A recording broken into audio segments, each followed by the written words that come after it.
Sila. Sila yung kinikigaw para sa dalo.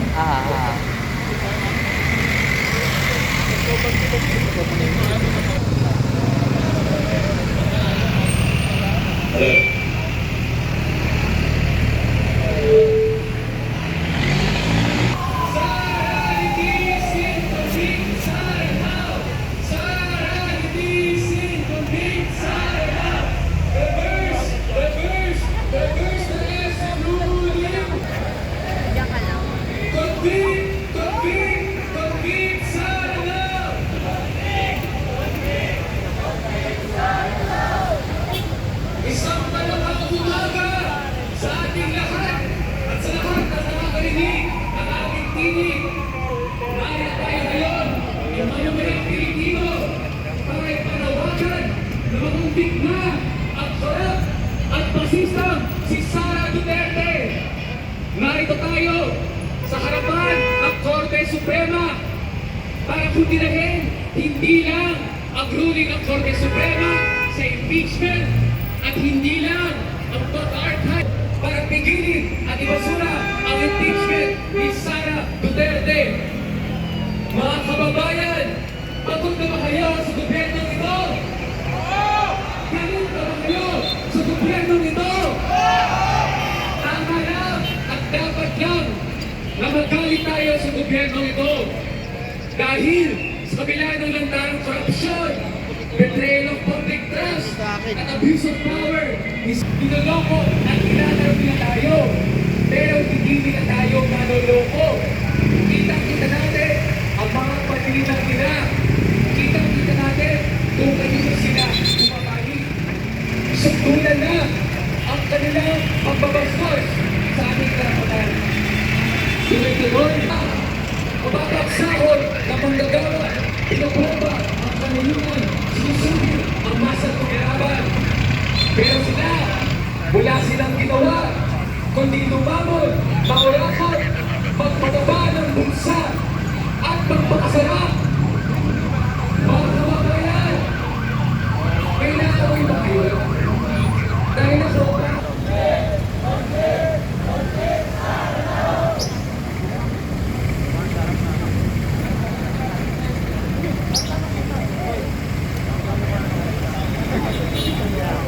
Marcos Sili, Duterte panagutin, Convict Sara now. Ngayon po ay meron silang end-bank session. Ang mensahe natin, mga justices, ang tanong natin, ang Supreme Court ba ay korte ng sambayanang Pilipino o Supreme Court ni Sara Duterte? Itong ruling ng Supreme Court ay isang kasangkapan para magpatuloy ang korupsyon at kawalang pananagutan sa ating bayan. Ang rule of law na tinatawag nila ay ginagamit hindi para protektahan ang sambayanang Pilipino, kundi protektahan ang mga kurakot, ang mga kriminal, ang mga mandarambong. Kaya ang mamayan ay nandito sa harap ng Korte Suprema. At ang mensahe natin, dapat ng Senado ang impeachment. At ang Supreme Court naglabas ng ruling laban dito sa impeachment.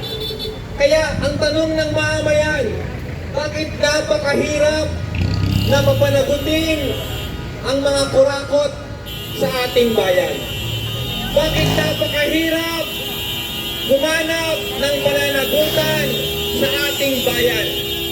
Bakit ang mga batas, ang mga korte, ang mga institusyon ay nagtukot sa bahan para pigilan na malaman ng taong bayan ang katotohanan at ipaglaban ang pananagutan at katarungan?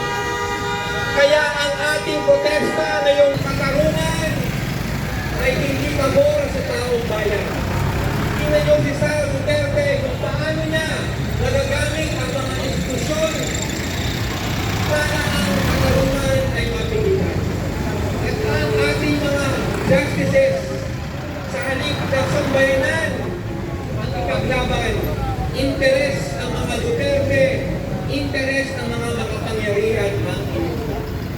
Itong mga nakaraang araw at linggo, laman ng balita kung bakit daw unconstitutional ang impeachment. Pero ang sinasabi natin, ano ba ang mas matimbang? Ano ang mas mabigat na issue dito? Ang tunay na issue dito, gumasto si Sara Duterte ng 125 million impeachment complainant. Lahat ng mga grupo na nananawagan ng katarungan at pananagutan. At ang ating protesta ay hindi magtatapos ngayong araw.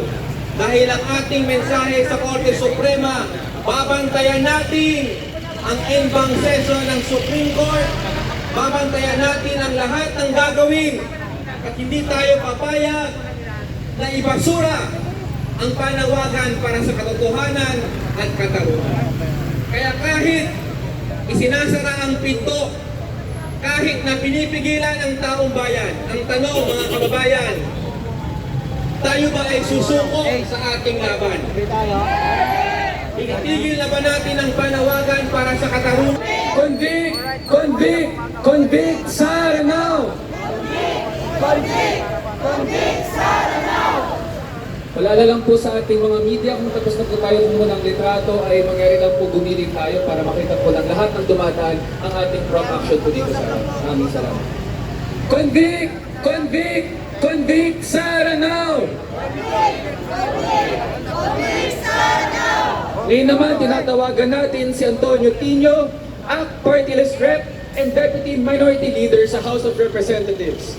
Marcos Singilin! Duterte panagutin! Duterte panagutin! Marcos Singilin! Convict! Convict! Convict Sara now! Convict!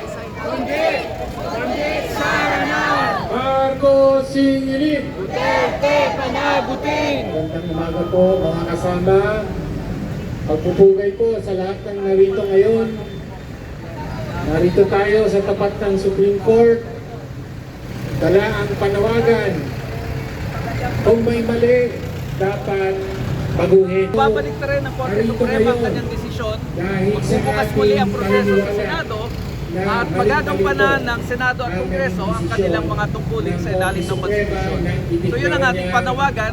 Ang Korte Suprema dapat protektor ng sambayanan, hindi protektor ng mga Duterte. Pag-impeach kay Sara Duterte ng Kongreso. Well, at the minimum, ang sa araw na ito, gusto natin mangyari sa NBAC ay tanggapin niya yung iba't ibang mga motion for reconsideration ng indictment ng ibang grupo. Kasi hindi lang naman House of Representatives ang nag-file. I understand yung reply ni Sara ay next pa. So mukhang may isa pa na namang NBAC. Pero sa ngayon, ang nais natin, simulan na nila yung proseso, i-consider na nila yung mga motion for reconsideration at paghandaan na nila yung pagbabaliktad ng kanilang Ang decision. mga patayang argumento, actually, halos lahat. Well, alam namin mahirap yan. Pero siguro naman dahil napaka-glaring ng mga factual errors ng desisyon at napaka-glaring na talagang sumobra sa yung overreach na ginawa ng Korte Suprema, baka naman isa ito sa mga pambihirang pagkakataon na i-reverse niya ang kanyang sarili. Pero syempre, ang malaking bagay dyan ay may pakita ng mamamayan ang ating paglaban, ang ating pagprotesta. Dahil ang Korte Suprema ay nakikinig din naman sa tingin ko at hindi niya may iwasan ang opinyon ng mamamayan. Madalas wala